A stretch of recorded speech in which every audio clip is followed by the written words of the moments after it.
Bom dia a todo mundo aí que está assistindo a Niara. Mais uma live semanal aqui na Niara, muita informação para você. Traz aí o seu café, o seu chá, vem com a gente aí mais um dia, aprender aí. E hoje tem um conteúdo muito relevante, muito atual. A gente vai falar sobre privacidade na IA, né? Qual é o impacto da privacidade na IA?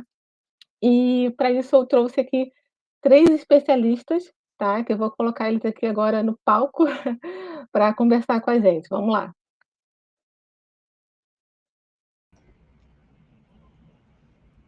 Bom dia Gabi, André, Cadu.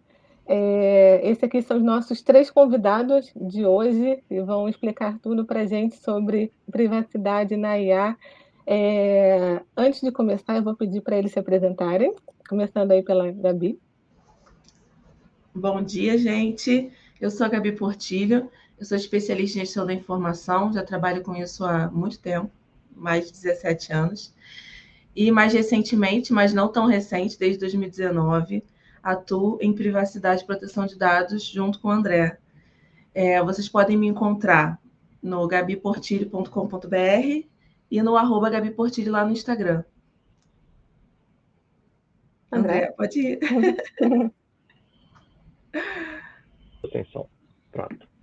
Bom dia a todos, sou André Roberto Machado, sou advogado, atuo na área de proteção de dados e privacidade já se vão aí 5 para 6 anos, né? Atuo junto com a Gabi Portilho, sou membro da Comissão de Proteção de Dados e Privacidade da OAB do Rio de Janeiro, sou membro do Conselho Municipal de Proteção de Dados do Rio de Janeiro e sou professor, né? Sou professor da Fundação Getúlio Vargas aqui no Direito Rio também. E vou passar aqui algum tempo dessa manhã tentando trazer um pouco de luz para esse debate tão intenso que é proteção de dados, privacidade e inteligência artificial. Bom dia, pessoal. Sou Cadu, CTO e fundador da Niara.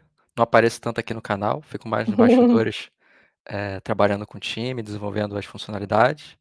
E hoje eu estou aqui junto com a Gabi e com o André, que são especialistas na área de privacidade e proteção de dados, para trazer o meu lado técnico, né, a experiência, tudo que a gente vem aprendendo em relação à proteção de dados e privacidade, sob o ponto de vista tecnológico dentro da Niara. Bem, eu estou aqui com 3 especialistas, eu vou só aqui fazer perguntas, né, entender também, com vocês como que impacta a privacidade na IA. A gente estava conversando ontem, né, pessoal, e a gente até o André falou: "Olha, acho que privacidade não seria o termo mais apropriado para o tema da live", né, e você acabou explicando para a gente. Se você puder até falar qual que seria esse por que não privacidade e qual que seria esse tema mais adequado para nossa live, André?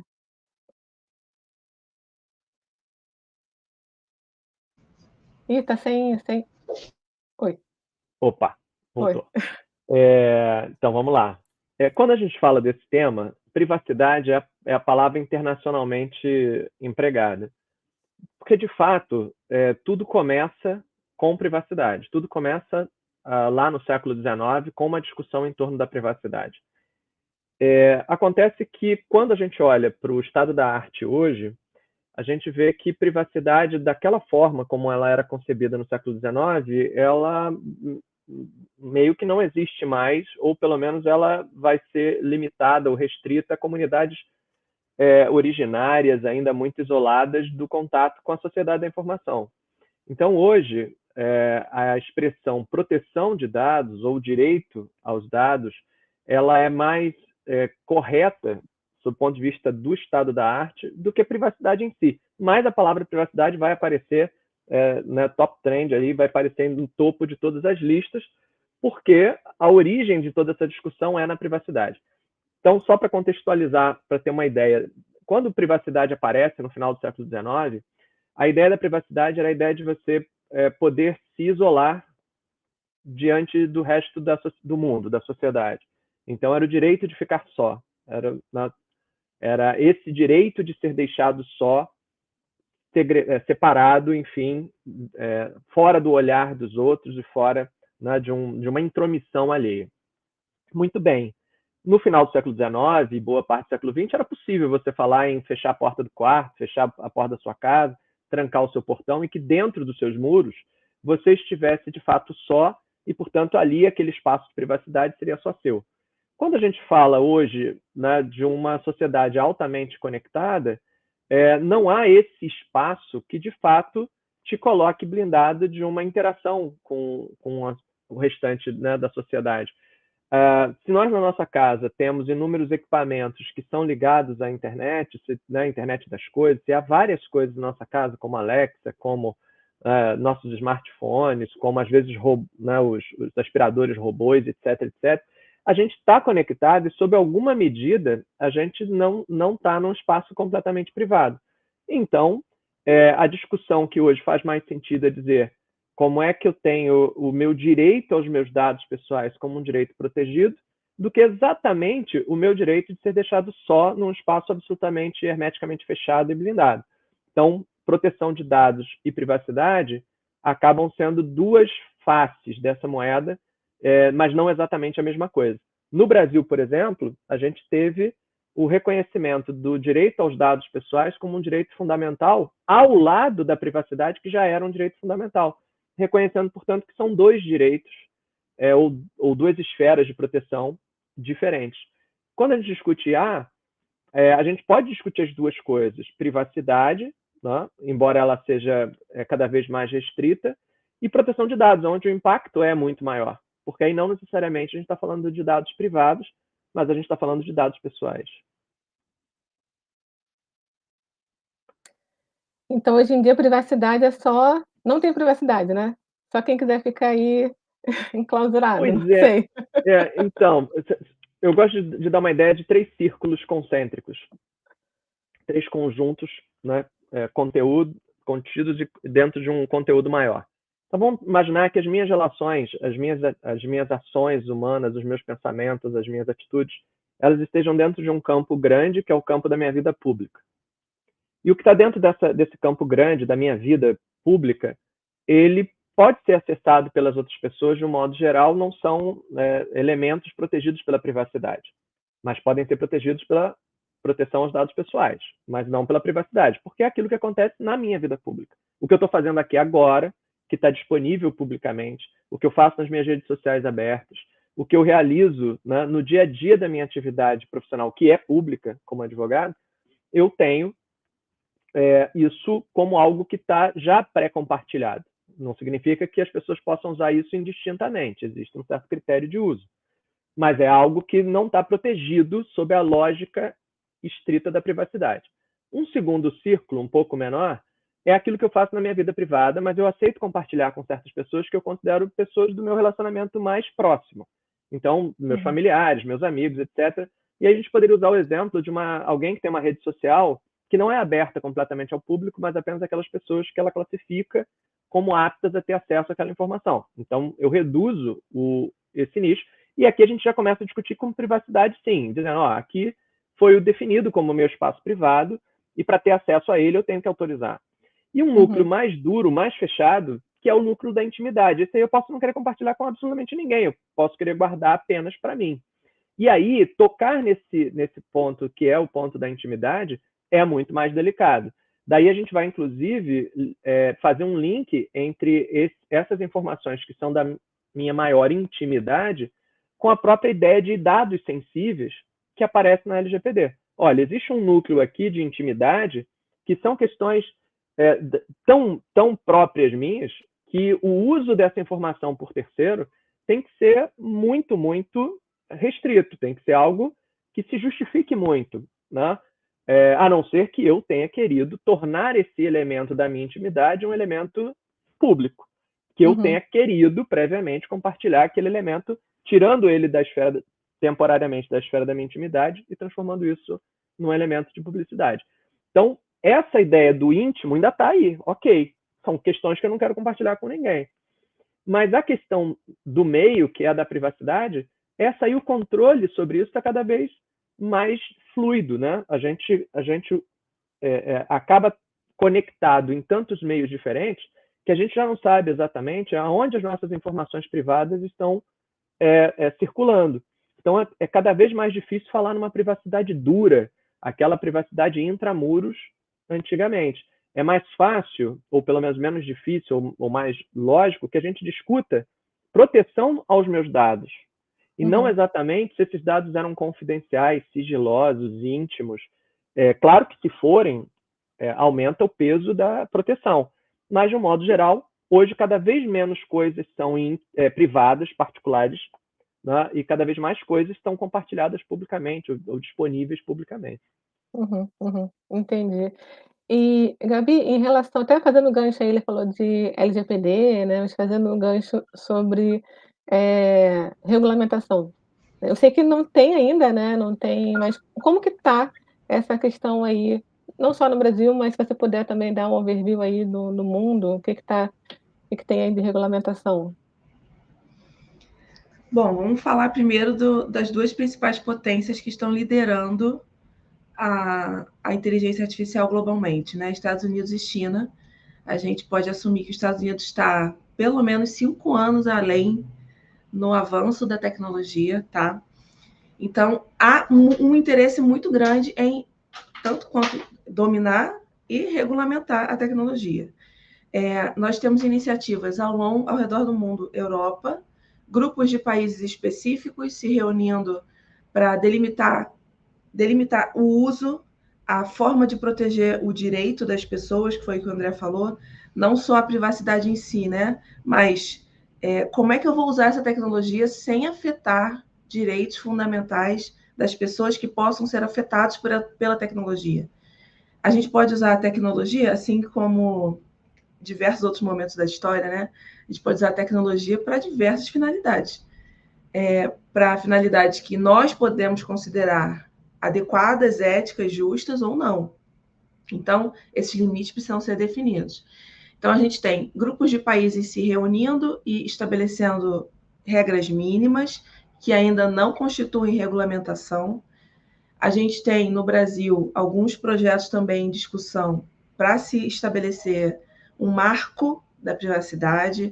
Nós temos nos Estados Unidos uma grande onda das big techs pleiteando uma autorregulação que seja um pouco mais fluida, né? Então, de maneira global, a gente não tem um marco ou uma orientação a seguir, mas nós temos boas práticas que podem ser implementadas, tá? A Unesco e a ONU já trataram desse tema, emitiram relatórios, pareceres bem detalhados sobre isso. A ONU chegou a criar um órgão interno para promover a tecnologia e limitar os riscos da tecnologia de maneira global. Então, existem limites éticos que nós, né, já estamos discutindo como civilização. Mas ainda não há um checklist. Não tem um checklist, olha, faz isso, faz aquilo. Assim como também não tem na LGPD um checklist, faça isso, não faça aquilo exatamente, tá? Mas a gente pode dizer que se hoje, no Brasil, vamos falar do caso Brasil, né? Se a gente conseguir aplicar os princípios que estão ali contidos na LGPD dentro dos processos que eu utilizo para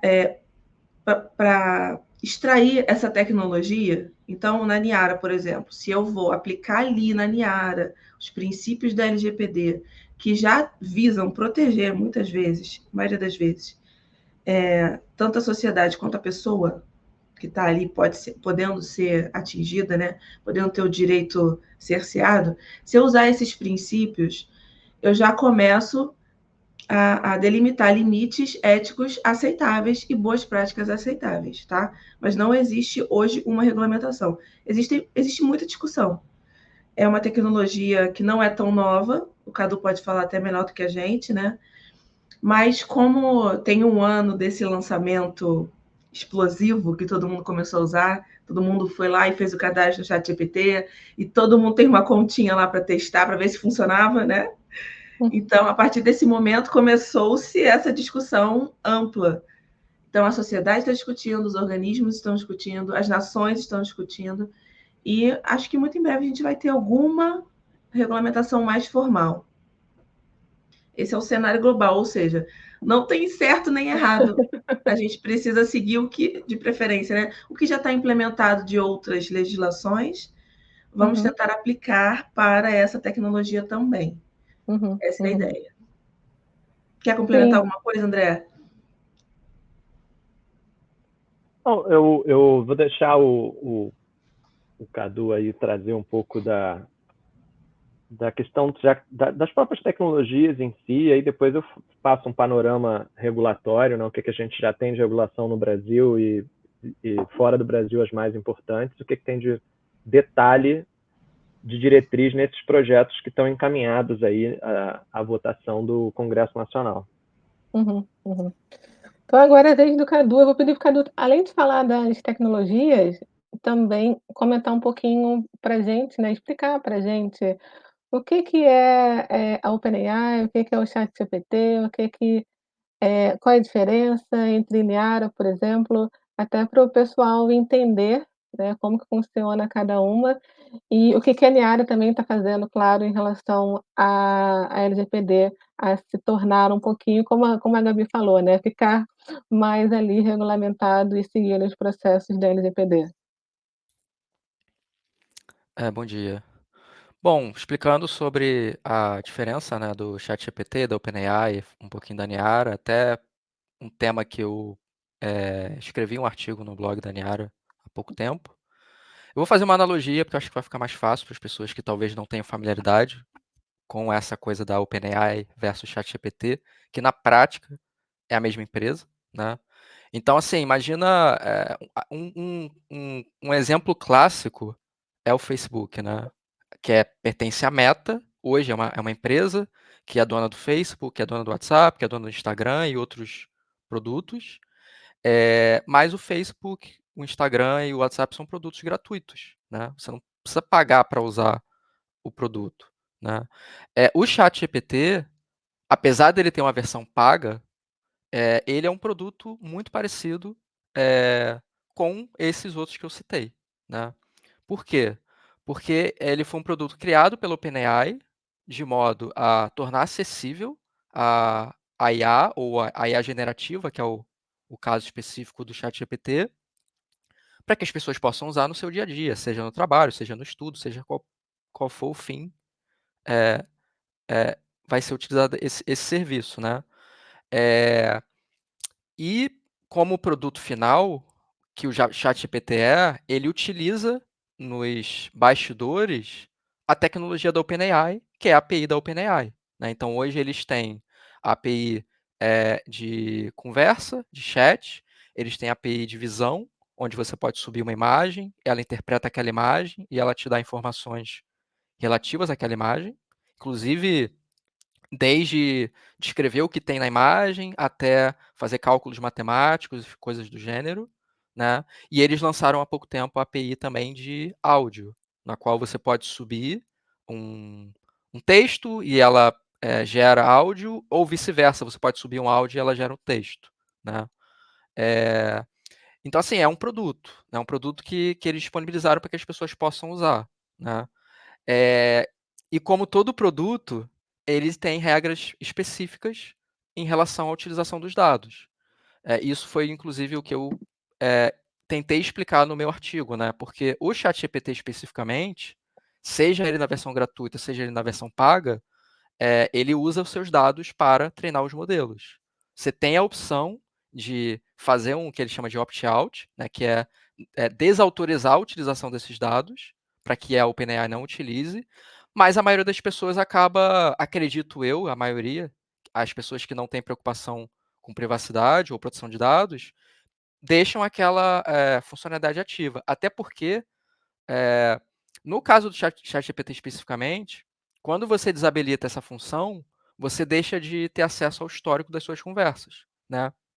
O que, a meu ver, é uma das principais funcionalidades do produto. Se você não tem o teu histórico ali, todas as conversas que você, todas as interações que você faz com o ChatGPT, automaticamente você está perdendo todas as interações de todo o teu trabalho que está sendo desenvolvido dentro da ferramenta, né? Então, eu nem sei por que eles, enfim, tomaram essa decisão, mas eu acredito que, sob o ponto de vista de uma empresa que precisa melhorar a sua tecnologia, da mesma maneira que o Facebook tem que melhorar o WhatsApp, Instagram e o próprio Facebook, né, a Meta no caso, foi uma decisão estratégica deles para que as pessoas usem o produto cada vez mais para que eles possam melhorar o modelo cada vez mais. E assim, não só a OpenAI, o Google faz a mesma coisa, a Meta tem modelos também concorrentes, apesar de serem open source, também tem modelos concorrentes. A Anthropic, que foi. Eu não sei se eles foram adquiridas ou investidas pela Amazon, né, mas é outra empresa também que é provavelmente o concorrente mais, assim, pau a pau com o ChatGPT, né, ou com a OpenAI, e outras que vão surgir, né. Então, assim, a diferença é essa, né, o ChatGPT é um produto e você, como usuário, você é o produto. Ele utiliza a sua quanto mais você utiliza o ChatGPT, mais você e fornece dados, melhor ficam os modelos da OpenAI. A API, por outro lado, que é o que a Niara usa, que é o que outras ferramentas utilizam, ela é ela é o contrário, né. Ela já começa com um opt-out da compartilhamento de dados, então todos os clientes, todos os usuários que utilizam a API, precisam explicitamente, eh, dizer: "Eu aceito compartilhar os dados com a OpenAI". No nosso caso na Niara, a gente não aceita. A gente nunca fez nada, então a gente não compartilha os dados com eles, né. Existe sim uma questão de, eh eh eles, retêm os dados por alguns dias, eu acho que até 30 dias, se eu não me engano, por questões de, moderação, tratamento de dados, porque digamos que não é o nosso caso, mas digamos que alguém cria uma ferramenta usando a API deles para criar fake news, para usar para fins, não éticos, né, ou não morais. Então eles precisam reter esses dados de modo que eles possam tratar e tomar as devidas medidas, as medidas cabíveis em relação a quem está utilizando aquela API de maneira não ética ou, enfim, para fins não bons, né, ruins.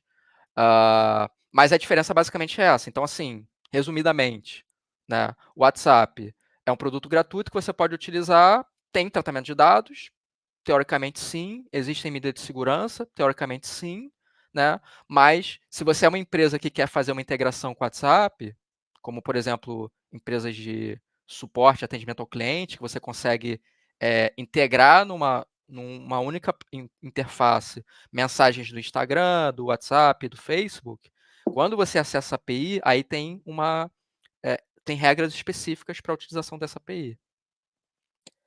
Mas o que que você quer dizer, Cadu, quando você falou que a Niara, então, não compartilha os dados com a OpenAI, né. O que que significa isso, então, para o usuário da Niara, por exemplo? Significa que o usuário da Niara, ele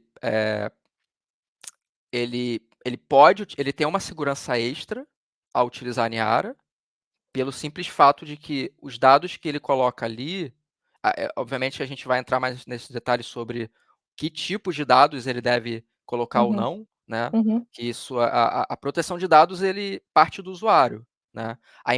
Todas as empresas elas podem ter sim programas em relação à proteção de dados, para mitigar essas situações, mas a proteção de dados ela tem que partir principalmente do usuário, né. Então, assim, há um nível extra de segurança pelo fato em relação ao treinamento do modelo, no caso, né. Pelo uhum. fato de que a gente, né, não optou por permitir que a OpenAI utilize esses dados para treinar os modelos, né. No ChatGPT é o contrário, você tem que explicitamente falar: "Eu não quero compartilhar meus dados". Essa é a diferença. Entendi, entendi. Então, os dados dos usuários não vão ser reutilizados nem pela OpenAI, por exemplo, para cair no ChatGPT ou cair novamente na Niara com outro usuário. Então acaba Exato. entendi. Então acaba sendo, eh, melhor, né, mais segurança para o usuário que, utiliza a Niara, mas a gente vai falar mais na frente que nem por isso ele vai poder compartilhar, né, é bom ele compartilhar todos os dados, porque alguns são internos da empresa, são sensíveis e tudo mais. E, André, não sei se a Gabi já falou no início, né, ou se tem mais alguma coisa, a acrescentar, mas quais são ali as principais leis ou regulamentações, não sei, que regem a privacidade e a segurança dos dados na IA? Maravilha, vamos lá. Bom, eu vou aproveitar a fala do Cadu aí também para fazer várias conexões entre o estado regulatório hoje e essa questão do compartilhamento de dados. Bom, toda essa discussão de proteção de dados, ela ganha muita força dentro do espaço europeu, dentro do continente europeu, é ali onde as principais discussões vão ganhar realmente o vulto que hoje a gente tem mundialmente, né? O debate ele começa fortemente na Europa. O marco mais importante na Europa, em termos de legislação robusta, é o Regulamento Europeu de Proteção de Dados, o GDPR ou RGPD. Esse regulamento geral ele é de 2016, é uma lei de aplicação em todos os países da União Europeia. Diferente do que era a diretiva anterior, havia uma anterior diretiva, mas essa diretiva de 94, ela era apenas uma orientação para que os países integrantes da Comunidade Europeia elaborassem, adotassem as suas próprias legislações locais. Quando chegamos em 2016 e a gente passa a ter um regulamento geral, a gente passa a ter, de fato, uma lei aplicável dentro de todos aqueles países. E esse regulamento geral, ele traz impactos para todos os agentes econômicos que tratam dados em interação com empresas sediadas ou instituições sediadas na Europa ou que envolvam cidadãos domiciliados na Europa. Então, na medida em que também organizações e empresas em outros países que vão lidar com dados de cidadãos ou de residentes europeus passam a ser também atingidos pelo GDPR, isso cria uma necessidade dos outros países também começarem a olhar para suas próprias regulações. E aí vai criando um efeito dominó, que veio a nos atingir. A lei brasileira, ela não por acaso, ela é aprovada no mesmo ano em que entra em vigor o regulamento europeu. O regulamento europeu é de 2016, mas entra em vigor, de fato, ele começa a produzir efeitos em 2018, e no Brasil a gente aprova a Lei 13.709 em 2018, na esteira desse regulamento europeu. Só que havia uma diferença grande do cenário europeu para o cenário brasileiro. No cenário europeu se discutia a proteção de dados desde o caso referência na Alemanha, ainda no início dos anos de 1980. Já tinha uma diretiva de orientação de 94. Os países, vários países da Comunidade Europeia já tinham suas legislações internas e já tinham autoridades estruturadas. Quando vem o regulamento europeu, meio que a coisa já estava... já tinha uma musculatura para sustentar aquele regulamento geral. No Brasil, a Lei Geral de Proteção de Dados ela entra no nosso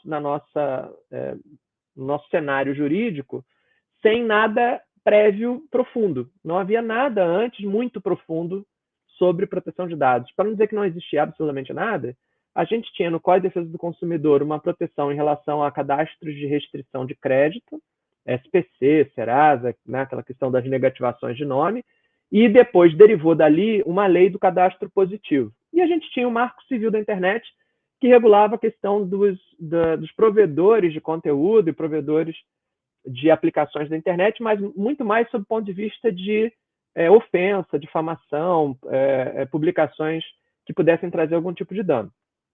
Então, a gente entra com uma lei geral no Brasil com um mercado brasileiro despreparado, né? De fato, muito despreparado para lidar com aquilo. A gente teve 2 anos de vacância, né, quando a lei existe, mas ela não está produzindo efeitos, e em 2020 ela entra em vigor no meio da pandemia, e com as empresas em 99,9% e organizações de Estado, todo mundo sem estar devidamente adaptado àquilo, né? Então, a privacidade e proteção de dados no Brasil é uma discussão muito mais jovem, mas ela importa a discussão madura europeia. Então, a gente replica boa quantidade das regulações europeias, a gente replica na nossa lei brasileira, que é a LGPD, mas a cultura aqui a gente ainda está construindo. A gente está melhorando culturalmente o entendimento sobre esse tema. Beleza. Aí, a gente é atropelado agora pela inteligência artificial. Né? O ChatGPT, agora no sentido de tornar isso popular, né? O ChatGPT populariza o debate sobre a importância da inteligência artificial e do uso dos dados pelas IAs generativas e tudo mais, principalmente aquelas de propósito geral, que não são muito claras na sua finalidade. E agora a gente tem que botar um segundo degrau nesse debate. E aí a gente tem algumas proposições legislativas. A gente tem basicamente duas mais importantes. É um projeto que começa na Câmara, foi inclusive aprovado na Câmara, que é um PL, é um projeto de lei de 2020, que é o projeto de lei 21/20. Ele foi aprovado na Câmara, mas quando chegou no Senado, houve muito levante popular de dizer, olha, esse projeto de lei, o 21/20, ele não teve um debate popular adequado, ele não discutiu com a academia, o pessoal, né, as organizações sociais não puderam debater isso adequadamente, e é uma lei muito curta, traz apenas diretrizes, não cuida, por exemplo, da responsabilidade dos desenvolvedores, dos operadores. E aí o Senado pega, que é a segunda casa naquela apreciação, pega e diz assim, não, peraí, vamos conversar sobre isso aqui melhor. E aí convoca e nomeia uma comissão de juristas e de especialistas para contribuir num substitutivo, ou seja, num projeto que pudesse substituir aquele que a Câmara tinha aprovado. E aí o Senado, então, apresenta o PL, que é o 2338, de 2023, então apresenta o 2338 e diz, aqui é a nossa proposta, já mais profundamente debatida, profundamente mais ou menos, porque foi uma comissão a toque de caixa, foi corrido, mas, enfim, mais debatido. E aí vem o 2338, que tem vícios, evidentemente, de algo que a gente está debatendo, algo que a gente não conhece com tanta profundidade, porque é tudo muito novo, né? Mas tem virtudes de cuidar um pouco mais de alguns aspectos que eram considerados relevantes. Então, a gente tem hoje dois grandes projetos, o 21/20, que é o que dá origem ao debate no Brasil, e o 2338. Outros substitutivos estão sendo apresentados agora, porque essa matéria deve ir em breve à votação de novo. E aí a gente não sabe se vai seguir a linha do 2338, ou se vai seguir a linha... Vai retomar a linha do 21/20, um pouco mais simples, mas o fato é que vem alguma coisa por aí. O 2338, o 2338 do Brasil, ele segue várias diretrizes que estão no ato da União Europeia, né, o ato de 2023, de julho de 2023 da União Europeia, que é ali uma diretiva para um regulamento geral de IA na Europa, né, dentro da União Europeia. Então, tem uma similitude entre o ato europeu e a lei brasileira, não são idênticos, é diferente do GDPR para a LGPD, que tem mais semelhanças do que diferença. No caso aqui do ato europeu e da lei brasileira, tem bastante coisa diferente, porque estão acontecendo paralelamente, não é uma depois da outra, né? São debates que estão acontecendo em paralelo, seguindo cada qual a sua realidade. Mas pontos importantes aqui que eu acho que ajuda aqui a nossa conversa. Há uma interseção entre LGPD e qualquer regulamento de IA que venha por aí, qualquer que seja ele. Até nenhum regulamento de IA vai fazer com que a gente tenha que olhar para a LGPD para desenvolver qualquer produto que se utilize de inteligência artificial. Seja eu um desenvolvedor da inteligência, seja eu um operador daquela inteligência. Então, eu vou ter que olhar para a Lei Geral de Proteção de Dados, ou, se eu estiver na Europa, para o regulamento europeu, de qualquer jeito. Então, qualquer lei que venha regulamentando IA vai ter que conversar com a Lei Geral de Proteção de Dados. André, por quê? Porque muitas das soluções de inteligência artificial vão se utilizar de dados pessoais. Então, se muitas, na grande maioria das soluções de inteligência artificial, vão se utilizar de dados pessoais, e aqui é bom esclarecer, dados pessoais para tanto o regulamento europeu quanto a lei brasileira, quanto o regulamento da Califórnia, são informações sobre pessoas físicas, pessoas naturais, pessoas humanas, seres humanos, que permitam que esse ser humano seja identificado de alguma forma. Então, uma informação sobre mim que permite que eu seja de alguma maneira identificado, que a outra pessoa consiga saber quem eu sou, isso é um dado pessoal e é sobre isso que esses regulamentos vão cuidar. Não é um dado de uma empresa, não é uma informação anônima, né? Algo que está solto e que não é vinculado a um ser humano específico. São as informações que permitem vincular a um certo ser humano. Então, nem toda solução de inteligência artificial vai se basear em informações de seres humanos identificados. As soluções podem, né, Cadu pode explicar isso melhor, mas algumas soluções podem ter aplicações específicas que vão seguir um outro caminho de base informacional, porque a tomada de decisão daquele algoritmo utiliza outra lógica, né, que não é a lógica da identificação daquele ser humano específico. Por exemplo, um carro autônomo não vai precisar saber exatamente quem são, né, os pedestres que estão atravessando a rua, mas ele vai precisar saber identificar pedestres, né? Então, ele consegue trabalhar com informações que podem estar mais anonimizadas, e aí não são dados pessoais, para os fins da lei. Agora, se eu estou trabalhando um score de crédito, uma IA que vai decidir se eu posso ter direito ou não ao financiamento da minha casa própria, aí ele vai ter que altamente e de maneira muito profunda usar dados pessoais. Ele vai ter que olhar para as pessoas, identificá-las e saber, né, atribuir notas a essas pessoas. Então, dependendo da aplicação, da forma como o meu algoritmo ele se constrói, para a finalidade que ele é destinado, ele vai usar mais ou menos dados pessoais e a interação vai ser maior ou menor. E aí aumenta a importância da gente olhar para esse regulamento antes de implementar as minhas aplicações.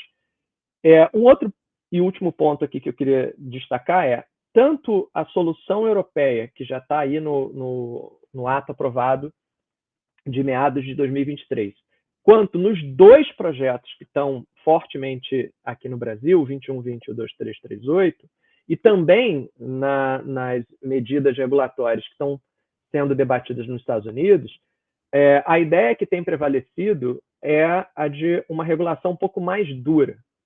A gente fala, nesse caso, em hard law, quer dizer, uma lei que efetivamente obriga, que vincula, que tem uma entidade estatal que pode ali obrigar a cumprir, fiscalizar o cumprimento. Ao invés de um caminho de soft law, que seria um caminho de autorregulação, as empresas, né, aprovarem um convênio ou algum tipo de acordo moral de comportamento. Há uma tendência, pelo menos nesse momento, de algo um pouco mais duro, né? Pelo menos um núcleo duro regulatório, não que vai entrar na minúcia, mas pelo menos uma parte de princípios e proteções mínimas, e uma questão de organização de responsabilidade. E aí, na questão da organização de responsabilidade, o ponto de distinção entre Niara e ChatGPT é bem interessante, que é o nível de responsabilidade, tanto sob o ponto de vista de obrigações regulatórias que eu vou ter que cumprir, quanto sob o ponto de vista de dever de indenizar danos à coletividade ou a pessoas. Está baseado no tamanho do risco que eu ofereço com a minha solução de IA. Então, tanto na solução proposta na Europa, como aqui no Brasil e em alguns outros países, também o debate que se desenvolve nos Estados Unidos, vamos fazer aqui algo parecido, vou usar aqui uma analogia, com a indústria farmacêutica. Tá? Ninguém discute que a inovação da indústria farmacêutica é algo positivo para a sociedade, para a humanidade como um todo. A gente também aqui não está discutindo que a inovação por meio da inteligência artificial não seja positivo, não possa trazer essa inovação um ganho para a humanidade. Porém, assim como na indústria farmacêutica, eu posso oferecer muito risco ou pouco risco, eu posso desenvolver um fitoterápico com baixo risco, eu posso desenvolver um medicamento tarja preta com altíssimo risco, né? E eu vou ter níveis de controle, níveis de exigência de teste, níveis de controle, níveis de restrição de utilização, de acordo com o risco que aquilo oferece. A gente atrairia isso também, essa mesma lógica de matriz de risco para IA. Então, o desenvolvedor, quando ele se propõe a usar um algoritmo, né, que vai tomar decisões ali, né, sob a forma de inteligência artificial, ele vai trazer isso para o seu produto ele vai ter que dimensionar o risco que essa aplicação dele vai trazer. E de acordo com esse risco, e aí alguns parâmetros, eu vou citar aqui só alguns exemplos, tá? Por exemplo, a quantidade de pessoas atingidas. Se uma solução tem potencial para atingir milhões de pessoas, ela já é alto risco por isso. Um ChatGPT é de alto risco. Por que um ChatGPT já é de alto risco? Porque atinge milhões de pessoas. Então, a quantidade de pessoas afetadas é tamanha que isso já caracteriza ali um alto risco, né? Tamanho da penetração daquela ferramenta. Um outro critério é a sua aplicação específica. Então, você pode ter ali, até não alcança tantas pessoas, mas a aplicação específica é muito perigosa. Como, por exemplo, uma IA de identificação facial para investigação criminal. Ou uma IA que vai analisar emoções para poder me interagir comigo, portanto, podendo manipular eventualmente o meu estado emocional. Então, a capacidade daquele algoritmo de lidar com certas questões muito delicadas ou sensíveis também pode fazer o alto risco aparecer. Então, eu vou ter alto risco na extensão, eu vou ter alto risco na aplicação, né? O risco que aquela aplicação oferece. Identificado esse risco, e aí a gente está falando basicamente em riscos inaceitáveis, e aí a IA é proibida. É inaceitável que você desenvolva algo que vai produzir isso, fake news, por exemplo. Desinformação, que vai manipular vídeos ou tem um potencial de distorcer a realidade de tal maneira a confundir as pessoas. Então, eu tenho aplicações que vão ser proibidas, são inaceitáveis, está lá no ato europeu e está no projeto brasileiro. Eu vou ter um risco alto, mas que pode ser ponderado e aceitável, se eu colocar salvaguardas ali e tal, e aceitar. E eu vou ter o risco que é médio e baixo. E o que vai mudar? Vai mudar o nível de exigência regulatória. Então, um desenvolvedor que trabalha com um risco mais baixo vai ter menos exigências regulatórias e vai ter uma propensão a responder de forma menor. Vamos colocar isso no contexto do que o Cadu falou. Se eu sou o desenvolvedor da ferramenta ChatGPT, que eu trago para mim as informações todas que são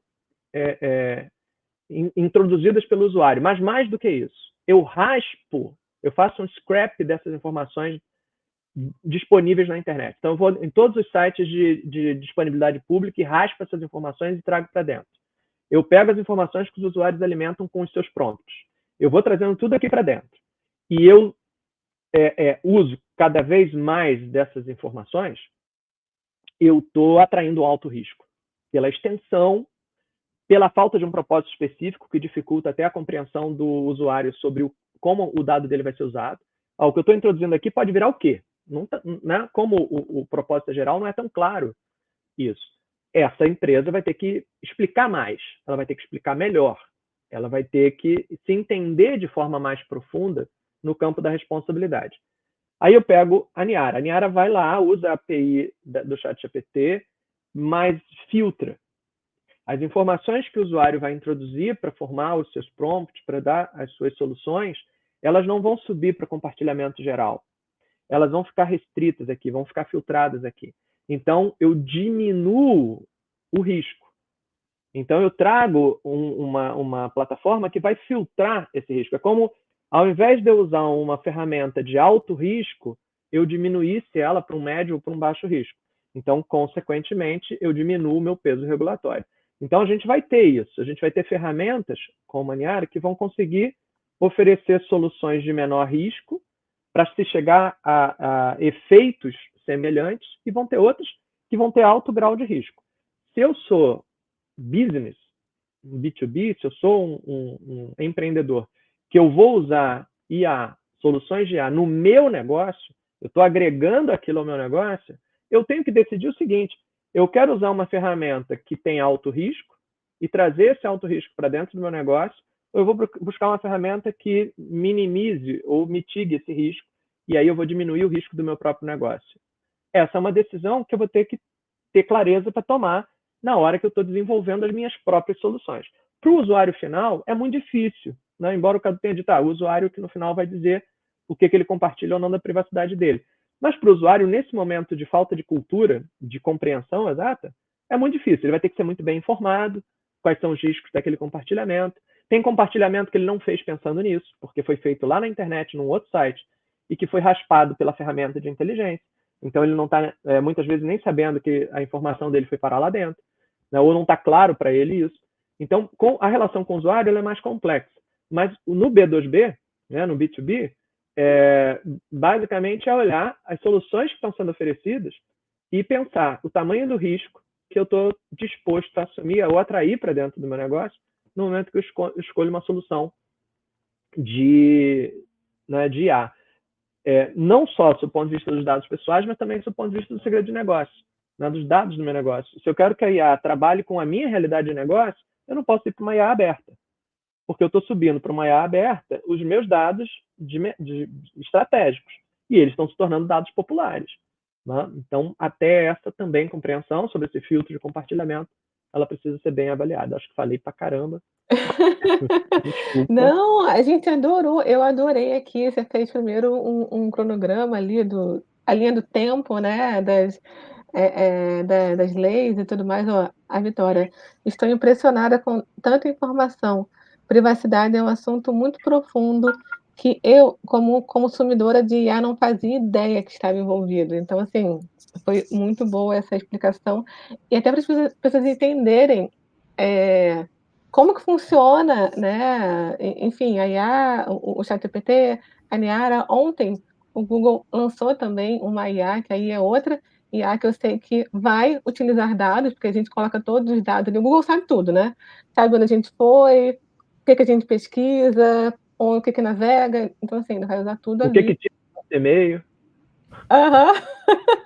Você Até o usa que um está no Google Gmail. Drive, o Google sabe. Até o que está no seu Google Drive, ele sabe. Sim, ele sabe tudo. Então, assim, e aí também entra a questão de toda hora tem uma coisa nova. Vai ser bem difícil, regulamentar, eu acho, né, André, assim, eu estou falando como leiga, contemplar tudo o que porque são muitas possibilidades, né, do que pode fazer com a IA. Então, Lisane, mas por outro lado não é. Existe uma discussão que é a seguinte: é uma troca. Ou eu Uhum. desenvolvo, ou eu abro, estimulo a inovação, ou eu regulo. Ah, sim. Na verdade, dá para regular sem inibir a inovação se eu regular parâmetros gerais. Se eu Uhum, estabelecer diretrizes e parâmetros gerais de classificação de risco e, uhum, né, de explicações que eu vou ter que entregar para a sociedade. Se eu estiver falando de diretrizes gerais, eu consigo regular de forma útil, coletivamente, e depois ter ali uma atuação fiscalizatória para ver se aquela organização, se aquela empresa, aquele poder uhum, público, se ele seguiu aquela diretriz. Eu não preciso trocar inovação por regulação, ou um ou outro. Eu consigo aham. ter os dois. Senão a gente não teria, por exemplo, uma indústria farmacêutica altamente Sim. desenvolvida. Ou bancário, vamos pegar aqui o sistema financeiro. O sistema financeiro ele tem vários níveis diferentes de risco. Um grande banco ele está sujeito a um alto nível de fiscalização porque ele oferece um risco muito grande para a sociedade. Você pega um grande banco que movimenta 10% do PIB de um país, é Uhum, claro que eu tenho que olhar para esse cara muito de perto, com lupa. Ele tem que me explicar tudo o que está acontecendo. Porque se ele quebra o país todo, ou né, ele leva todo mundo para o buraco. uhum, Eu estou trabalhando com um pequeno agente econômico que está oferecendo uma solução de pagamento para um varejista de loja, um cartão da loja ali. Eu estou trabalhando com um sistema pequeno, de alcance limitado. Eu posso dizer, olha, vai fazendo aí, tem essa diretriz básica aqui que você tem que observar, mas vai fazendo aí, e eu não vou aqui ficar te enchendo o saco, te exigindo 1000 coisas para que você possa, né, crescer sozinho e tal. uhum, E na IA tem essa lógica, pelo menos as normas que estão sendo propostas, essa lógica de deixar a coisa crescer a partir do momento em que ela passe a oferecer um risco maior, então ali a gente vai olhar com mais cuidado. Agora, se não tiver diretriz nenhuma, quem está desenvolvendo, desenvolve olhando para onde? uhum, O que ele está autorizado a desenvolver? Assim, ele pode desenvolver para qualquer direção? Eu posso desenvolver IA para qualquer finalidade, assim, aberta? Ou eu começo a dizer, não, peraí, aqui tem uma moldura que a gente prefere, que é, né, a tua solução, ela olhe para essa moldura. E aí você tem lá, olha, olha para a pessoa humana, olha, né, assim, como é que isso impacta na pessoa humana. Pensa no desenvolvimento tecnológico aliado à humanidade, não desvincula, não olha só para o desenvolvimento tecnológico sem considerar os impactos humanos. Então, você estabelece diretrizes. Não é um trade-off que eu preciso dizer assim, ou isso ou aquilo. Dá para ter agora, claro, se eu estabelecer aqui, e tem propósitos assim, né? Uma regulação que vai, por exemplo, tá? Vou pegar aqui um gancho até que a gente conversou ontem, dizendo assim, tem um projeto, tá? Tem um substitutivo proposto agora que diz assim, tem que ter o consentimento. Qualquer desenvolvedor de IA que for usar dados pessoais tem que ter o consentimento dos usuários. Gente, isso não é possível. Do ponto de vista prático, grandes soluções de IA não vão conseguir lidar com o consentimento como base. Eu consigo ter pequenas soluções ou aplicações específicas até usando o consentimento. Mas não dá para dizer que todas as informações que vão treinar aquela IA vieram por meio do consentimento de todas as pessoas que têm os seus dados compartilhados. A começar aqui, vamos pegar o ChatGPT. Imagine que o ChatGPT, para poder rodar as informações que estão lá na base de dados dele, ele tivesse que buscar a autorização de todos os usuários. Só que tem informações que estão ali, que são sobre pessoas naturais, que foram extraídas da Wikipedia. Outras que foram extraídas de sites de tribunal, outras que foram extraídas do Diário Oficial, outras que foram extraídas da imprensa. E aí eu vou fazer o quê? Eu vou lá ter que pedir autorização para poder treinar aquela IA, reconhecer aquela celebridade, para reconhecer aquela pessoa, para reconhecer aquela informação notória. Então, não faz sentido que eu diga que toda informação pessoal que vai parar dentro de uma IA vai necessariamente ter como base o consentimento das pessoas.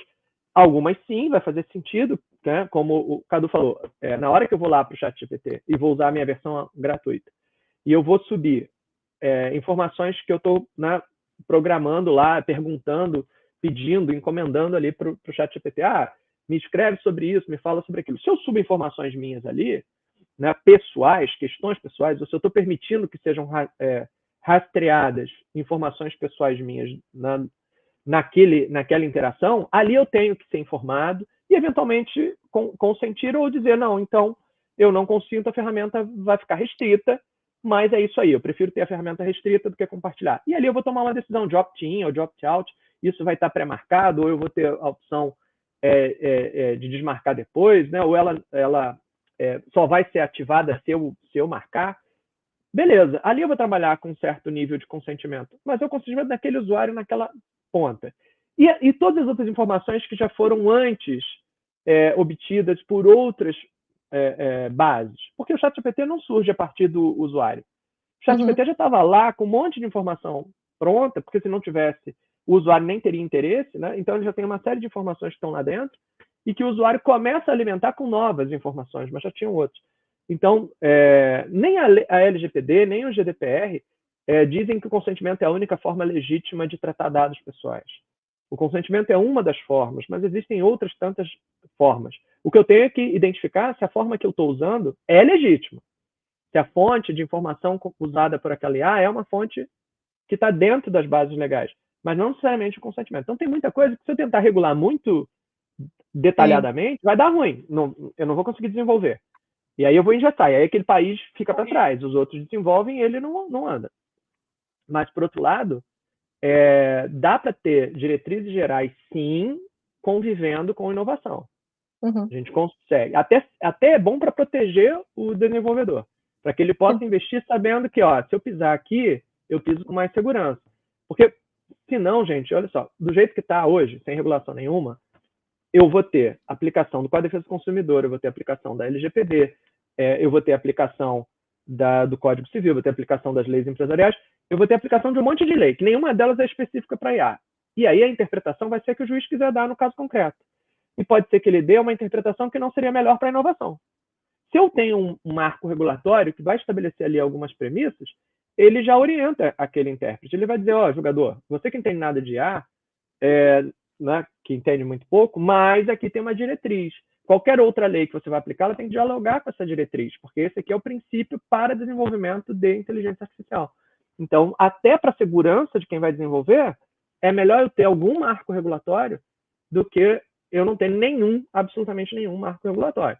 A não ser que a gente vivesse num país muito aberto à não intervenção judicial. Não é o nosso caso. Nós somos, não, e também não é o caso da Europa.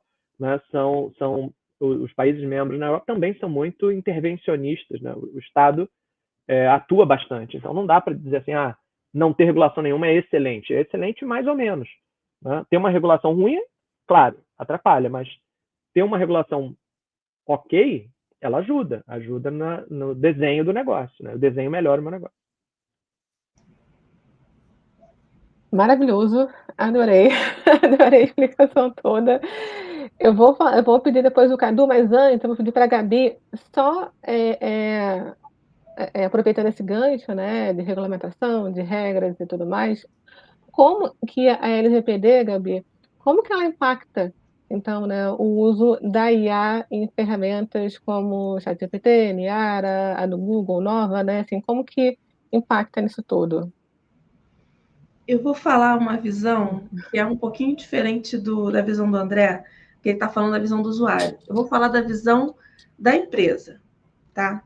Vamos falar de um cenário B2B.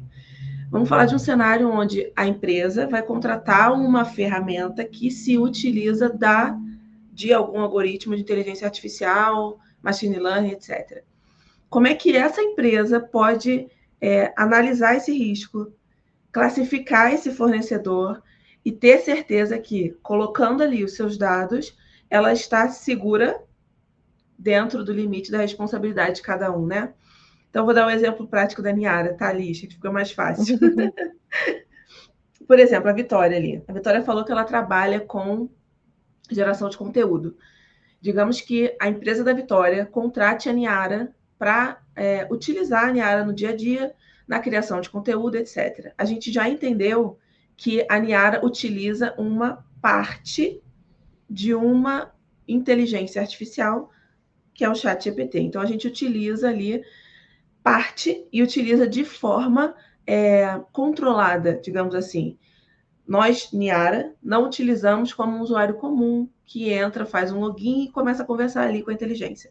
A gente utiliza a inteligência para gerar conteúdo e a gente, a princípio, não tem necessidade de inserir dados pessoais para a geração desse conteúdo, a não ser que seja um conteúdo direcionado para celebridades ou entretenimento, alguma coisa assim, e ainda assim esse conteúdo estaria publicado em algum lugar, né? Seria como que o André falou. Então, é um conteúdo que está público, a IA tem acesso ali que o jogador tal de tal time, ou a atriz tal de tal revista, de tal novela, aconteceu isso, isso e aquilo, eu estou usando para gerar conteúdo ali em cima da IA. Mas se eu estou gerando um conteúdo corporativo, que eu preciso fazer postagens, copywriting, etc., a princípio eu não estou alimentando, por exemplo, a Niara com dados pessoais. Então, nesse cenário, a empresa fazer essa contratação é um cenário favorável para que a empresa possa utilizar uma ferramenta desse nível. Numa outra visualização, né? Digamos que eu precise de uma inteligência artificial para fazer uma análise de desempenho dos meus funcionários, eu, empresa. Vou contratar uma ferramenta que vai fazer uma análise de desempenho dos meus funcionários. Ao invés de aplicar lá o questionário normal, eu vou usar uma IA. Aí a gente começa a elevar um pouco o risco dessa contratação. Então, estou pensando como empresária nesse caso, tá? Como é que a empresa vai escolher, decidir se vai se utilizar de ferramentas A, B ou C para ajudar a realizar processos que ela já faz hoje, e esses processos que ela já faz hoje, quando utilizam dados pessoais, deveriam estar mapeados em relação à utilização de dados pessoais, porque isso é uma premissa da LGPD. Entende como é que se comunica? Eu, empresa, já sei quais são os processos que eu tenho, que eu uso dados pessoais. Eu estou de acordo com a LGPD, estou seguindo ali as orientações. Eu sei quais são os meus processos que têm tratamento de dado pessoal. Se eu pego um desses processos e adiciono uma camada de inteligência artificial para me ajudar, eu estou adicionando risco. Se eu pego um outro processo meu, que a princípio não utilizo dados pessoais, e boto uma camada ali de inteligência artificial para me ajudar, eu adiciono certo risco por estar usando uma inteligência, mas o meu risco é reduzido, digamos assim, em comparação com outros processos.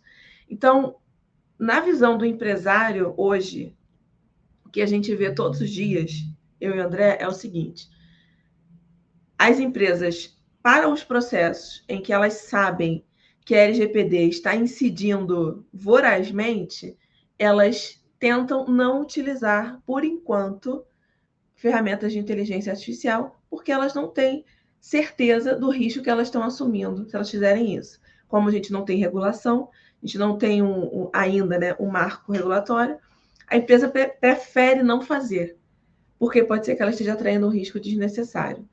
Para os demais processos, que ela sabe que não há utilização de dado pessoal, que ela vai usar dados corporativos que não exponham o seu negócio, né?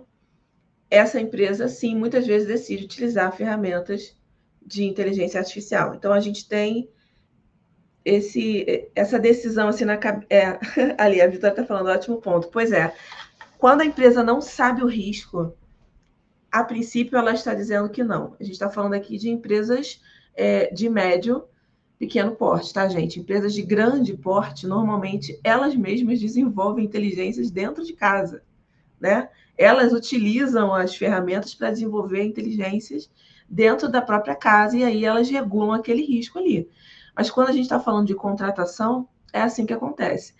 E em relação à análise de risco, que o André falou anteriormente, essa análise de risco que acontecerá quando a gente tiver ali um marco regulatório de IA, já acontece hoje com a LGPD.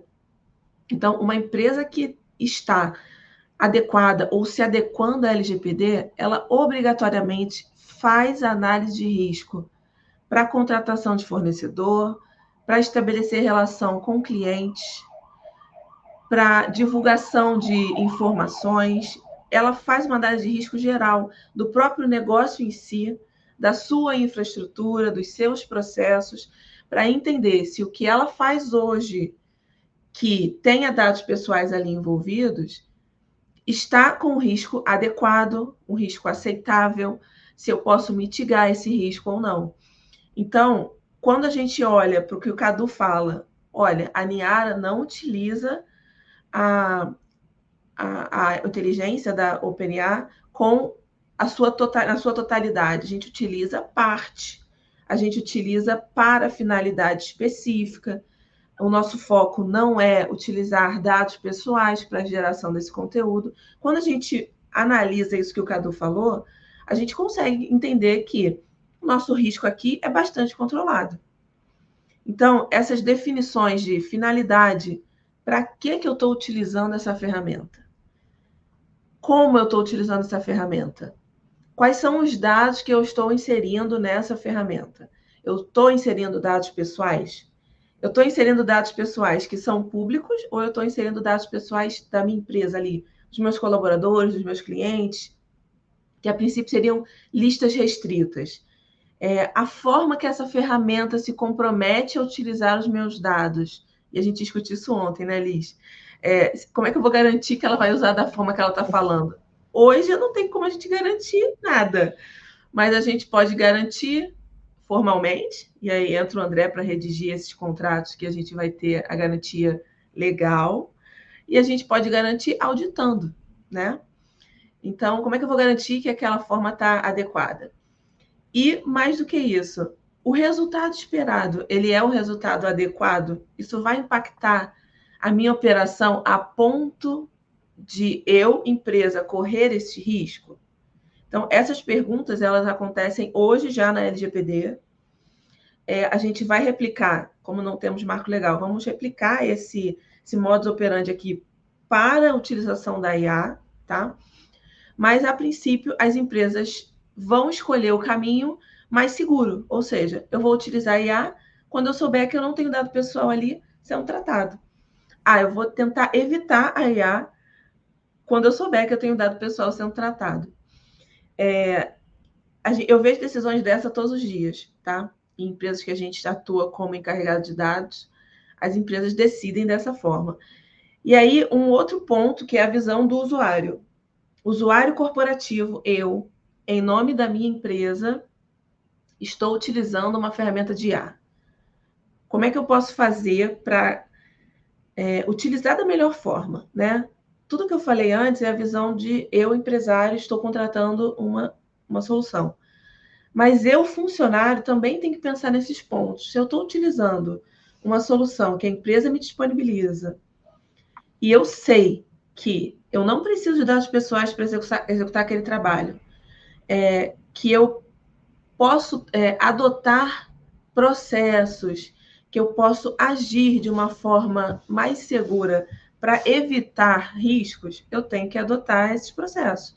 Então, por exemplo, eu sou usuário da Niara, em nome de uma empresa que é cliente da Niara.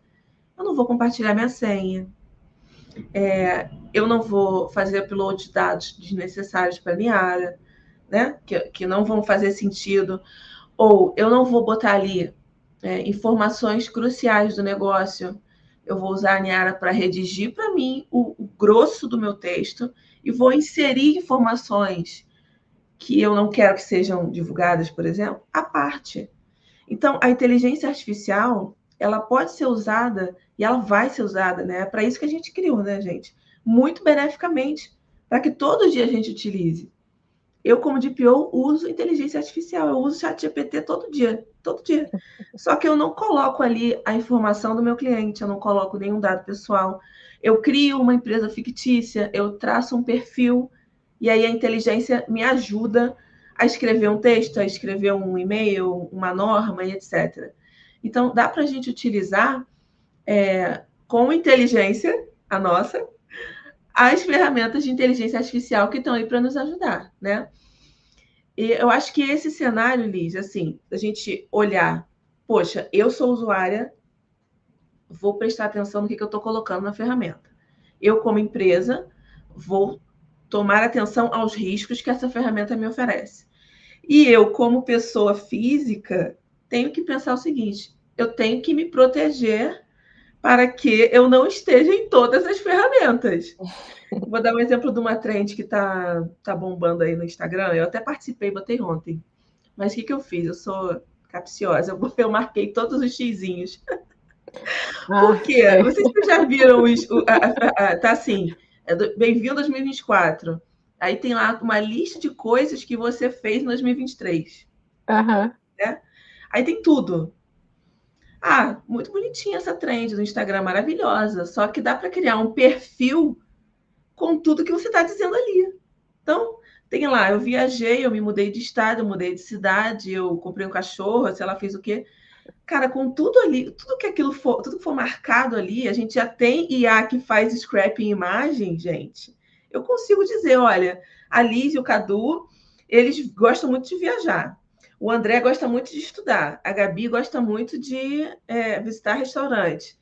Então, a forma como a gente se posiciona também individualmente, né? Eu, pessoa física, vou compartilhar o quê nas minhas redes Junta sociais? com a outra que passou, né, Gabi? Agora, nesses dias, que era sua altura, seu signo, Ah, seu essa aí eu não peso, participei, Essa não daí, dava para mentir você tanto. Aí você junta as duas e você entregou todas as informações Pegou de ouro. senha. Todas as suas senhas, você acabou Todas. entregando, combinando uma coisa com a outra, tá tudo ali. Né? eu queria Essa aí eu não fazer participei porque eu não queria, não dava para mentir tanto, né? Mas nessa de marcar o xizinho, só para terminar, Cadu, a gente também, então, como pessoa, né? Pensar. Temos 3 aspectos: eu como funcionário, eu como empresário, eu como pessoa. O que eu vou compartilhar? E esse dado que eu estou compartilhando está sendo usado da melhor forma? Eu preciso fazer esse compartilhamento? Porque, assim, uma vez compartilhado, para sempre compartilhado. Né? E aí eu consigo ter tecnologias hoje que vão traçar perfis, e aí entra um grande risco da IA, né? A gente nem abordou isso aqui, que não é o caso da Niara, tá? Mas é um risco altíssimo na IA, que é a gente fazer a perfilização dos usuários e, com base nesses perfis, entregar conteúdo a ponto de manipular a pessoa que está ali com esse perfil traçado. Então, se a Gabi gosta muito de viajar, eu vou entregar só conteúdos de viagem para ela, vou abastecê-la desse conhecimento, dessas informações, e no final das contas ela vai passar o cartão, comprar mais uma viagem ou coisas piores, né? Estou dando um exemplo aqui fácil. Então a gente tem que pensar nessas 3 esferas, né? Essa discussão de como a sociedade, a civilização vai lidar com mais uma inovação que é disruptiva, é uma discussão de todos.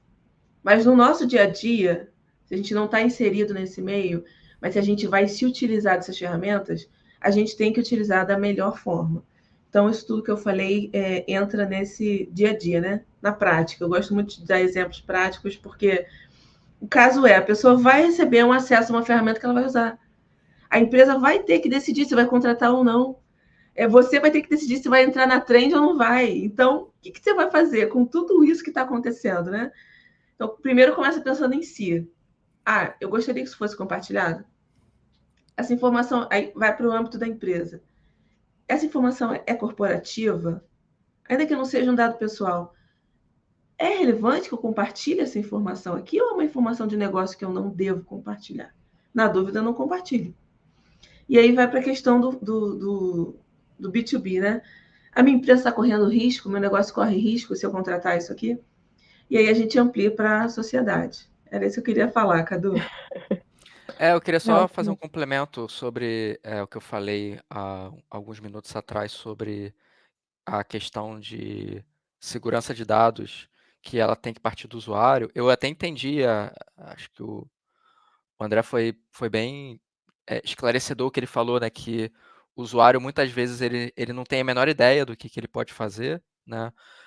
Porque assim, em tecnologia, acho que todo mundo aqui já deve ter caído no golpe do WhatsApp ou conhece alguém que já caiu, né? E a IA, inclusive, para essa questão, ela oferece um risco gigantesco, porque hoje você consegue, com acho que 10 segundos da sua voz, clonar a sua voz. Então, se você pega uma voz de qualquer pessoa que você queira prejudicar, basta você pegar um áudio do WhatsApp dela que você já tem o suficiente para fazer isso, né?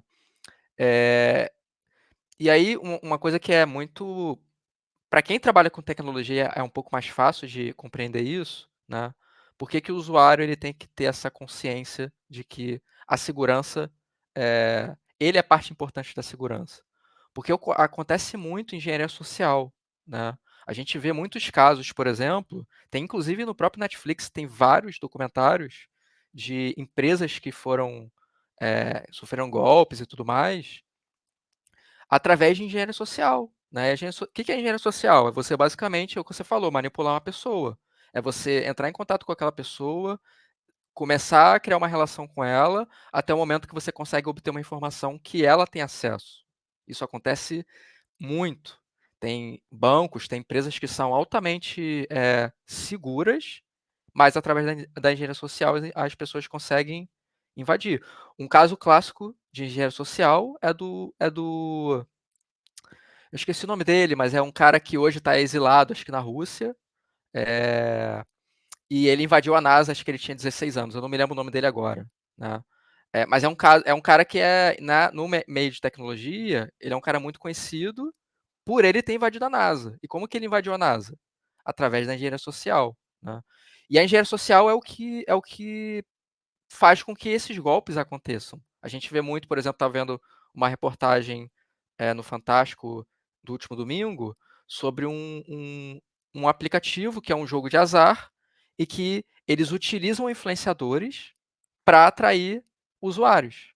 E através desses influenciadores, eles aplicaram golpes em várias pessoas.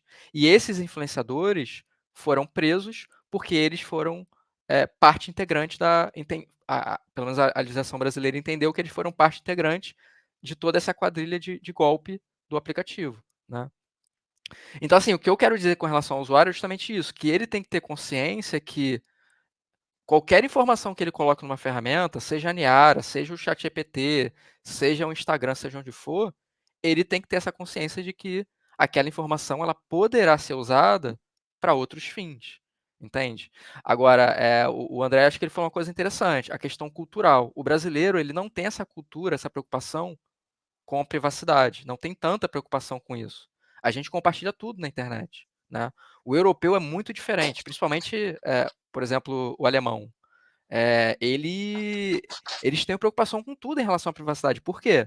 Porque viveram uma guerra, passaram por um período de muitos anos sob vigilância, e vigilância, assim, de não ter privacidade, né? A história mostra isso, que eles não tinham direito à privacidade, estavam sob vigilância o tempo todo, e a partir do momento que eles conquistaram isso, que eu acredito que foi principalmente na queda do Muro de Berlim, hoje eles têm uma preocupação com relação a isso. Então, eu por exemplo, trabalhei numa empresa com colegas que usavam smartphone à prova de privacidade, com colegas que não tinham cartão de crédito. Por quê? Porque eles vêm de uma cultura, eles provavelmente, ainda crianças, não viveram isso, mas devem ter ouvido histórias dos pais ou dos avós sobre o que é você viver numa sociedade que não tem privacidade, ou numa sociedade sob total vigilância, entende? E o brasileiro, ele infelizmente, ele não tem isso. A gente não viveu esse. A gente até viveu a ditadura militar e tal, só que é até um tema bastante controverso, porque algumas pessoas falam que não foi ruim, outras pessoas falam que foi ruim, e aí fica nesse debate eterno até que ponto que é bom ou que é ruim, né? É, enfim, era isso que eu queria falar. Mas você seria o próximo mesmo, Cadu, que eu ia chamar, que é o seguinte, a gente já falou ali da questão,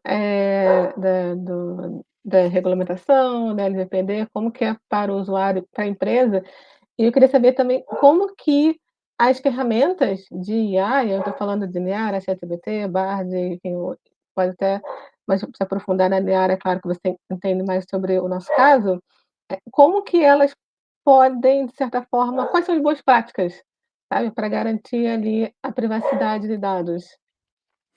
Então, a primeira é o que a Gabi e o André estão falando desde o início, é a adequação LGPD, né? A gente aqui na Niara, a gente tem um programa de privacidade de dados, né? A gente tá desenvolvendo internamente, fazendo um trabalho de adequação, né? Porque é um trabalho contínuo, como a própria Gabi falou, é um trabalho que você faz o tempo todo, né? Como o mercado de IA especificamente não tem regulamentação e ele tem sempre novidades, todo dia tem alguma coisa nova, todo dia tem uma tecnologia nova e todo dia acontecem coisas novas, né? Seja para o bem, seja para o mal, a gente tem que estar sempre atento a essas coisas que estão acontecendo, de modo que o que eu, como empresa, eu, Niara, né, Cadu, fundador da Niara, posso fazer para mitigar os riscos da Niara em relação aos clientes e também tranquilizar os clientes, né? Porque toda vez que a gente conversa com não só um cliente, mas um potencial cliente, a primeira pergunta que vem é: como é que vocês tratam os dados? O que vocês fazem para tratar os dados? Se eu colocar um dado pessoal, se eu colocar um dado da empresa, o que vocês fazem? Qual é a API que vocês usam? Essas perguntas elas vêm. Então a gente tem que estar o tempo inteiro atento aos movimentos que as empresas fazem para que a gente aprenda e a gente repasse essa informação para os usuários. Então, por exemplo, o artigo que eu escrevi sobre a diferença do ChatGPT para a API da OpenAI foi justamente é, oriundo de perguntas recorrentes dos clientes, ou oriundo também de pessoas falando, por exemplo, no LinkedIn, sobre o ChatGPT, sobre o uso dos dados, porque eu percebo que as pessoas compartilham informações sem sem muito entendimento das informações em si, né? E eu acho que eu, como dono de uma empresa que uso inteligência artificial para ajudar outras empresas ou para ajudar outras pessoas, eu tenho esse dever de repassar esse conhecimento para essas pessoas, esclarecer sobre essas questões relacionadas a LGPD, GDPR, privacidade, IA, segurança, etc. Eu tenho esse dever de repassar essas informações e esclarecer para as pessoas.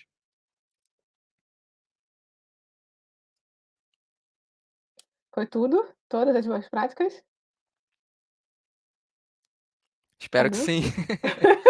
Eu espero que tenha que sim. Eu espero que sim. Vamos lá. Vamos seguir então, só para a gente finalizar. A Gabi já falou, né, na parte das empresas, como que eles podem utilizar as IAs, e a gente vai para as 2 perguntas finais então. Pessoal, se vocês quiserem, deixar perguntas aí para o André, para a Gabi, para o Cadu, fiquem à vontade aí nos comentários, tá. Eh, André ou Gabi, vamos lá. A IA e a privacidade e proteção de dados pessoais podem coexistir de forma harmoniosa? Eu sei que Gabi já falou que essa é uma resposta que demoraria ali um TCC, né, que seria um TCC, mas vamos tentar explicar para o pessoal como que poderia aí coexistir de forma harmoniosa. O fato é que vai ter que. Vai ter que. Não tem como a gente voltar atrás na tecnologia, né? Na minha opinião, sim, claro. Eu vou falar rapidinho e vou deixar o André falar Uhum, um pouquinho mais. O que o André falou anteriormente é o que vai se aplicar e que também já se aplica hoje, tá? Com a LGPD. Principalmente no Brasil, que a gente não tem essa cultura de proteção de dados bem arraigada, né? Como a gente tem aqui na Europa. Eu tô aqui na Europa, então aqui na Europa é um pouquinho diferente, é bem diferente. No Brasil a gente não tem. E ainda assim, as empresas já começam a se preocupar, porque é uma legislação que elas têm que cumprir. Em relação à inteligência artificial, já existe, a gente já usa. Como é que a gente vai voltar atrás de falar não, não vamos usar? Todo mundo já usa. As empresas já utilizam internamente alguns modelos, né, como o Cadu falou, que a gente nem sabe, né, não está nem publicado que a empresa utiliza internamente, as grandes empresas, etc. Muitas soluções podem ter IA e a gente nem sabe que aquela solução tem IA, já tem a IA, né? Porque hoje eu não sou obrigada a dizer que tem. Então, isso já só para acontece. complementar, Gabi, o Google, a pessoa não sabe, ele usa IA já há muito, muito tempo. O pessoal acha que não, que é agora com Bard, mas tudo Pois ali é. é IA, para entregar esse resultado personalizado para você, é IA. Então, já existe há muito tempo a utilização. Agora que popularizou-se a utilização, a gente precisa também estabelecer regras, mas vai coexistir harmoniosamente? Com certeza que vai. Já existe, né? Já existia. Agora que a discussão veio à tona. Vai ter que existir, Liz, porque senão a gente só vai ter litígio, litígio, litígio. Não é o caso. A ideia é usar a tecnologia como já é utilizada hoje para a gente avançar mais ainda. Então, na minha opinião, sim, vai existir. A princípio, a gente vai devagar, como a gente já está agora, utilizando normas que a gente já tem como benchmark. Então, vou utilizar a LGPD para me ajudar, vou utilizar pareceres, vou utilizar orientações para me ajudar ali, por enquanto, até a gente ter uma regulamentação. E essa regulamentação, essas N regulamentações que vão surgir, elas ainda assim não vão conseguir acompanhar a evolução tecnológica, porque é um pouquinho mais lento, né? A gente hoje na LGPD já tem problemas. Então, que a LGPD não dita sobre tudo, não dita todas as regras, nem era a intenção, mas a gente tem sempre regulamentações adicionais ali em relação à privacidade e proteção de dados no Brasil, para as empresas poderem saber o que fazer em tal situação. Surgiu uma situação diferente, o que eu faço? Então, a gente tem sempre essa regulação que vai crescendo, se adicionando. E na IA não vai ser diferente. Então, André, para mim vai existir, já está existindo. Agora a sua opinião. André, a Gabi é otimista ou não? Já fala aí. Não, olha só. Coexistir, eu não tenho dúvida de que IA, proteção de dados e, em certa medida, privacidade vão coexistir. Agora, qual? Qual IA, qual privacidade e qual nível de proteção de dados? Essa que é a grande questão. Para eles coexistirem, eles precisam dialogar. E hoje, muita coisa não está dialogando, né? Não tem um diálogo adequado. Então, a coexistência pressupõe diálogo. É possível coexistir, mas não do jeito que está a coisa posta hoje. Porque, por exemplo, se eu tenho desenvolvedor que se sente autorizado a disponibilizar uma ferramenta que emula a minha voz, emula a minha imagem, num nível muito alto de perfeição, sem absolutamente nenhum controle sobre a autorização do detentor daquela voz, do detentor daquela imagem, na subida dessa informação para dentro da ferramenta, para ela emular, porque, veja bem, o estelionatário, ele obviamente não vai me pedir autorização. O criminoso, ele não vai me pedir autorização. A ferramenta é que tem que filtrar quem pode ou quem não pode subir o dado para ser emulado. Então, se enquanto eu tiver desenvolvedor irresponsavelmente colocando essas ferramentas com alta performance disponíveis a qualquer um sem nenhum controle, é impossível que a proteção de dados dialogue saudavelmente com esse tipo de IA. Agora, se eu tenho IA sendo desenvolvida de maneira responsável, dialoga sem problema. Porque eu não dialogo com a privacidade do século XIX, mas eu dialogo com a proteção de dados do século XXI. É possível dialogar. Então, eu sou otimista de que sejam possíveis a coexistência. O que eu não sou é ingênuo de achar que tudo vai acontecer sob o manto da legislação, né? Achar que não vai acontecer nada por fora, né? Claro que vai, mas hoje a coisa acaba dispersa, né? Tem muita gente utilizando com absolutamente nenhuma compreensão de risco, enfim. Mas vai melhorar. Acho que um caso... Desculpa te cortar. Nada, ele não cortou, não. Tá. Eu acho que um caso clássico em relação a isso que você falou de não necessariamente vai vir pela via da regulamentação é o caso do Facebook com Cambridge Analytica, né? Que ele teve um impacto na sociedade gigantesco. Eu ia falar exatamente esse caso. Eu ia falar, e teve o caso da manipulação das eleições. Eu ia falar isso agora. Exatamente. Porque a maior parte das... Acho que uma boa parte da evolução da sociedade vem de crises, né? Um caso desse é um caso de crise, atingiu, no caso, duas, na verdade, várias pessoas, mas especificamente duas empresas. Mas a crise ela acaba sendo uma oportunidade, entre aspas, né, de você melhorar determinados processos ou determinadas legislações, né? Até me lembro eu acho que foi mais ou menos no início desse ano, foi divulgado que teve um vazamento de dados do ChatGPT, né? E aí eu fui pesquisar sobre isso, eu achei estranho, né? Até porque a empresa não tinha se posicionado em relação a isso. Geralmente, quando acontece algo assim, a empresa se posiciona logo. E o que aconteceu na verdade foi um malware. Um malware é tipo um vírus, é um programa que se instala num celular e ele rouba dados dos usuários.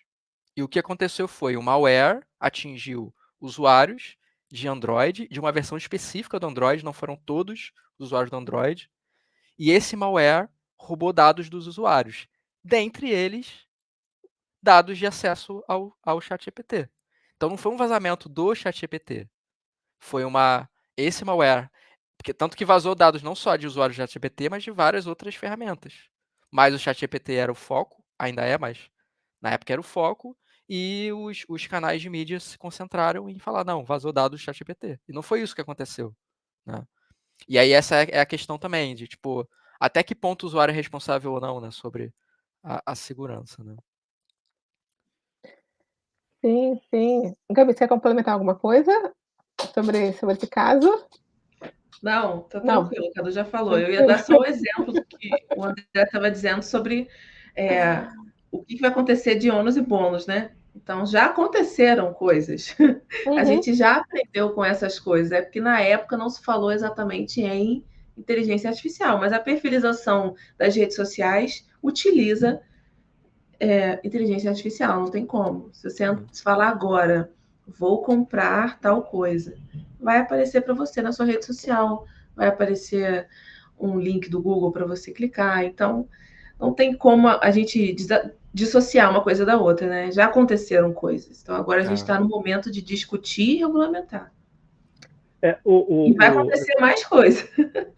Cadu, esse caso que você descreveu, acho que vale aqui um OBS aqui.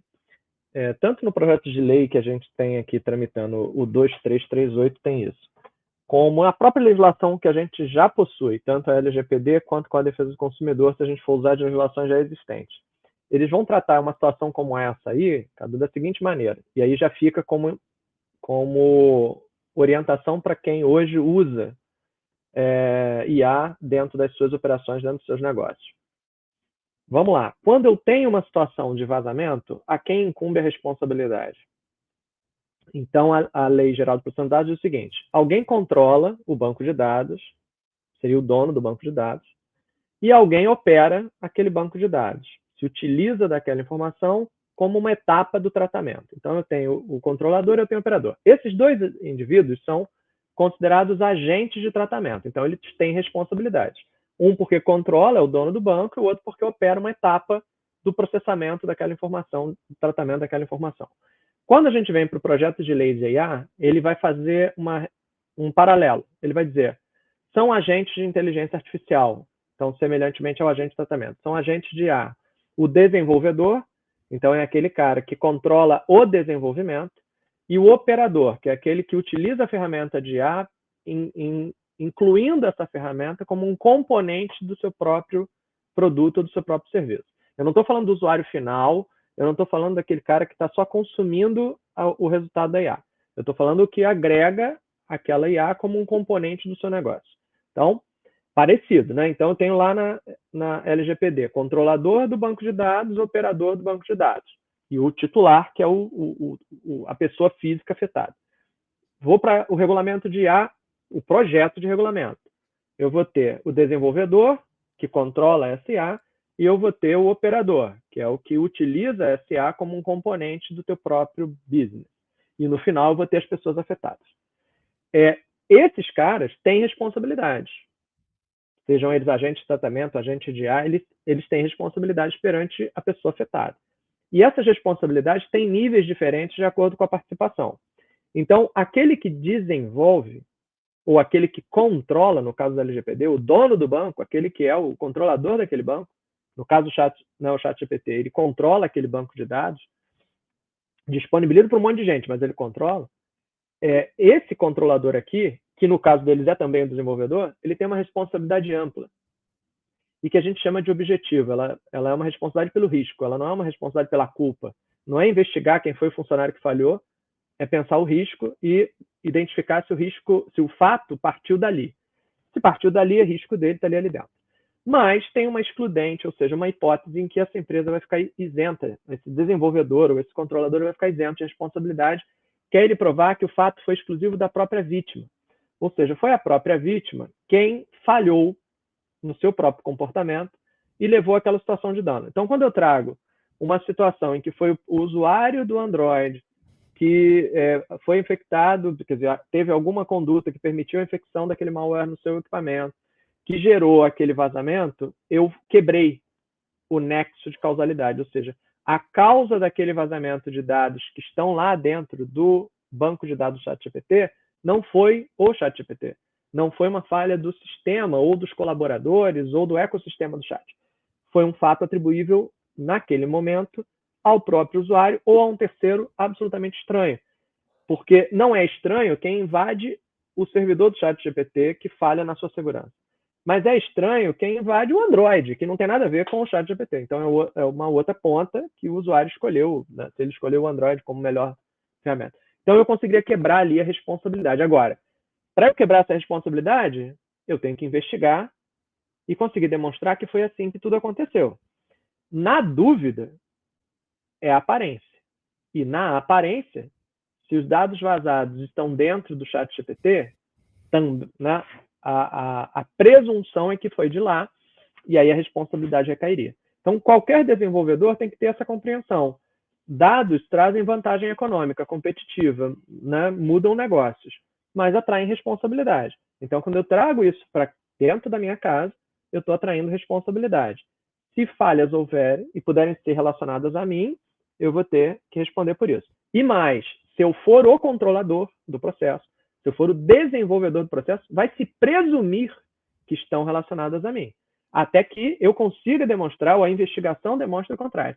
Se eu sou só um operador, eu consigo dizer, não, mas aqui essa etapa não tinha nada a ver comigo. Mas se eu sou o desenvolvedor, a a princípio, a presunção é contra mim. Então, eu sou responsável até que eu prove o contrário. Toda a prova é inversa. Né? Não é a vítima que tem que provar que eu causei. Sou eu que tenho que provar que não fui eu, que não teve relação com o risco do meu negócio. Então, você está desenvolvendo alguma coisa, vai incluir uma ferramenta de IA dentro do teu processo. Essa ferramenta de IA traz muitos dados pessoais ou utiliza muitos dados pessoais de terceiros dentro daquela operação. No momento em que você está escolhendo essa solução e trazendo ela para você, você tem que avaliar qual é o nível de risco que você está disposto a assumir. Principalmente se você vai pegar, vamos dizer que eu seja um médico, né? Então eu sou um médico, eu tenho meu consultório e eu quero usar uma ferramenta de IA para comunicação com os meus pacientes. E aí eu vou subir dados dos meus pacientes para dentro dessa ferramenta que vai ter ali um nível de inteligência, um chatbot, para conversar com meus pacientes. Eu tenho que saber, procurar saber, se essa ferramenta ela vai compartilhar esses dados que eu vou subir com terceiros. E que terceiros são esses? E para qual finalidade? E qual é o nível de segurança que ela me oferece? Porque na hora que eu subir os dados do meu paciente, e essa ferramenta que eu estou usando, o chatbot, ela vaza essa informação ou compartilha erroneamente, pode ser que um terceiro nada a ver vai acabar abordando esse meu paciente e o constrangendo com uma informação sensível que não deveria estar com esse terceiro. Tá? Então, né, você imagina ali, eu sou um urologista e o meu paciente está com incontinência urinária e um terceiro que oferece fralda geriátrica entra em contato com ele dizendo, então, aqui, ó, fralda geriátrica de você. Ele vai falar, pô, da onde veio a informação dessa fralda geriátrica? Veio do consultório do meu urologista, né? Então, a gente tem um pouco mais de filtro no que a gente integra no nosso negócio. A gente parar e pensar e refletir, né? Aquilo ali tem ônus, olha, tem bônus, mas tem ônus, né? Tem que levar em consideração. Não, eu acho muito legal porque, assim, eu acho que o advogado consegue entender outros aspectos, sabe, que a gente, por exemplo, a Vitória falou que: "Ó, essa live tá uma verdadeira aula", a gente não conseguiria, identificar, vamos dizer assim, como foi o caso que você falou ontem da como é que fala? Da chave de fenda, se eu não me engano, né? Se você pudesse explicar muito rapidamente sobre isso. Porque, assim, o Cadu tinha levantado a notícia, né? Foi até um evento na FGV Direito Rio, que teve na segunda-feira, em que o ministro Alexandre de Moraes estava falando que o TSE vai ter uma preocupação de regular para penalizar, né, para punir no aspecto eleitoral para as próximas eleições o uso de IA no processo eleitoral. Mas não é o uso da IA no processo eleitoral em si, mas o uso nocivo da IA no processo eleitoral, quer dizer, como forma de manipulação ou como forma de difundir desinformação, né, fake news, etc. E aí eu comentei que a IA em si não é o problema, ela é a ferramenta, ela é uma ferramenta, como uma chave de fenda. Agora, se eu vou usar essa chave de fenda para abrir um compartimento, para trocar a pilha de um aparelho, ou se eu vou pegar essa chave de fenda e matar alguém, isso aí, né, o desenvolvedor da chave de fenda, né, ele não pode ser responsabilizado por todo e qualquer uso. É claro que ele tem uma responsabilidade por informar adequadamente, fazer até onde seja possível uma triagem do uso disso, mas vão ter usos que vão extrapolar qualquer possibilidade de controle, e aí não é a ferramenta ou o desenvolvedor da ferramenta que é o culpado, mas o terceiro estranho que pegou dessa ferramenta e deu um uso inadequado para ela, enfim, distorcido.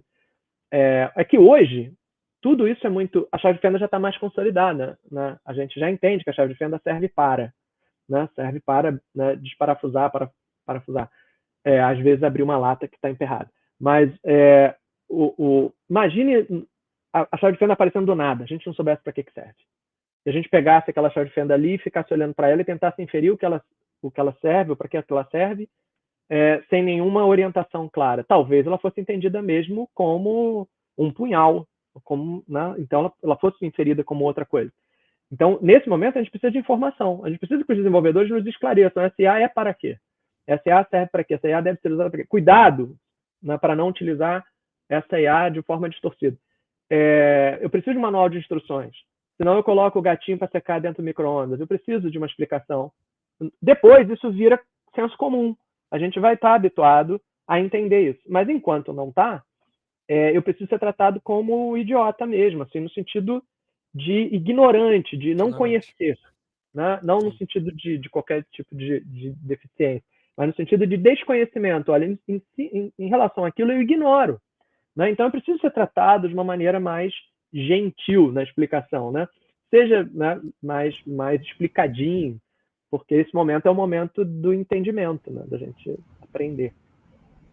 Liz, só complementando o que o André falou, essa questão de eu tenho que ser tratado como ignorante, imagina que a gente está falando de uma tecnologia que ela é aplicada em larga escala.